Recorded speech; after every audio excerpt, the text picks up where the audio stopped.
Budget preparation takes a significant amount of time, commitment, and thoughtfulness on behalf of all departments beginning no later than June of each year. City Council's Strategic Leadership Plan, 7 Keys to Unlock Our Future, is the foundation for budget development. The budget is a planning document with estimates of revenues and expenditures for the coming year. It helps guide city decisions and discussions about operations and capital programs. A council subcommittee meets throughout the process to review and prioritize capital projects. A list of 27 projects has been proposed for completion through 2030. These projects range in scope from transportation improvements, public safety, community amenities, and vigilant evaluation of public funds. In 2014, 5 projects have risen to the top.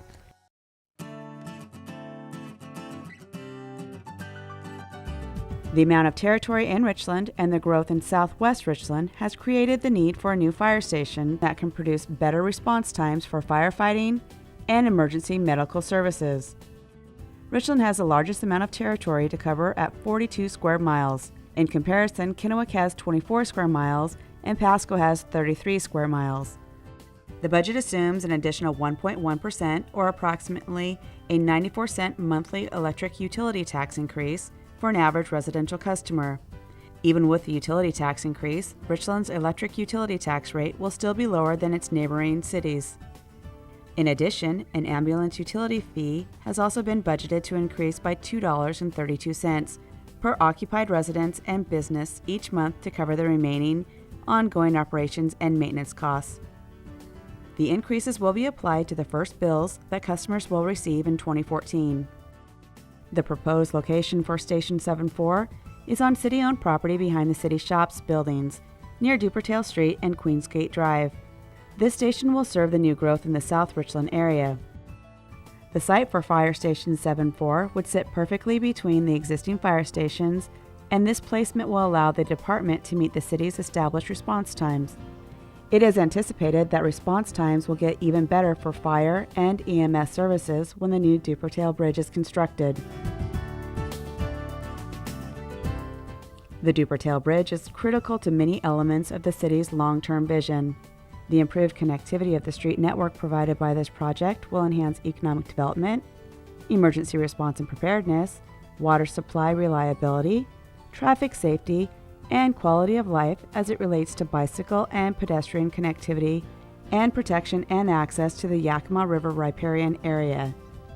The current cost estimate to complete the project is included in the 2014 Capital Improvement Plan at $38.5 million, of which the city has assembled $3.5 million. The funds assembled thus far have been dedicated to prepare the project for construction by completing preliminary designs, an environmental review meeting all state and federal requirements, and acquiring property for street right-of-way. The preliminary design and environmental reviews are complete. Property acquisition will occur in 2014 with the money already in hand.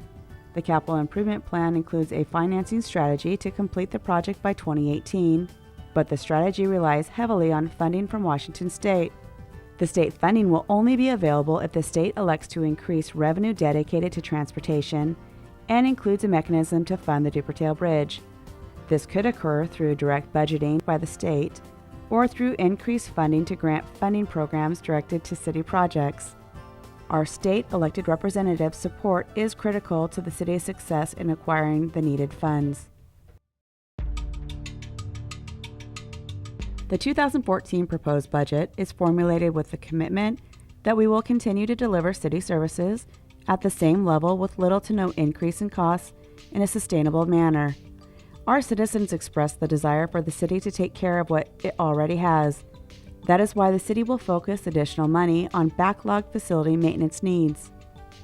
Many of the city's parks, facilities, and marine structures have not benefited from a routine maintenance program.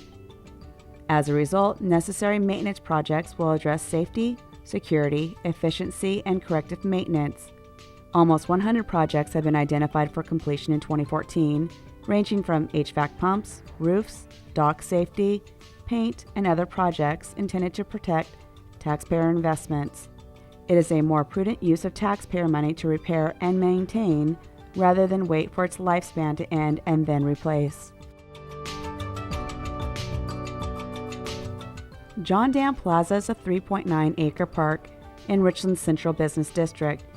It hosts Live at 5, movies in the park, political gatherings, and various other special events. During Richland's Manhattan Project years, the plaza served as passive open space located between the massive administrative complex to the west, the Commercial Parkway shopping center to the south, and the transient quarters to the east. By its location and uses, it was and still is Richland's town square. A master plan has been developed to capitalize on this premise. The plan includes an art walk area, parking improvements, a grand entry, and a central stage. In 2014, the city has the opportunity to partner with Washington Closure Hanford to construct the stage and viewing area. In 2018, the Central Plaza, grand entry, and other master plan improvements should be completed. Benton and Franklin counties are uniquely positioned to take advantage of the regionalization of several functions of public safety. One such function is 911 dispatch services. Currently, both Franklin and Benton counties have their own 911 centers. With the tremendous amount of cell phone usage in the area, it is not uncommon for 911 calls to be sent to the wrong 911 center, and thus creating a delay that can be critical. Consolidation of the 911 call center would ensure that all 911 calls would go directly to a single location and then dispatched to the correct jurisdiction. This efficiency not only eliminates the misdirected 911 calls, but also creates greater efficiency in the system. Currently, there are 2 different radio systems being used for law enforcement. In Benton County, the police agencies operate on an 800 MHz digital system, while Franklin County operates a VHF system.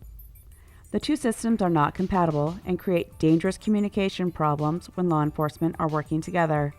A single consolidation system would provide the opportunity for all law enforcement agencies to communicate on the same radio platform, thus improving officer safety.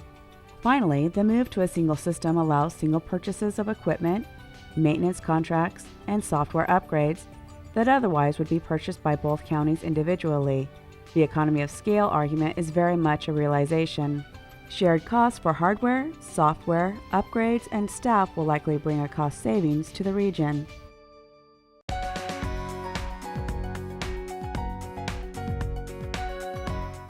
City Council and staff have spent this year evaluating ways to fund its strategic leadership plan capital projects through 2030.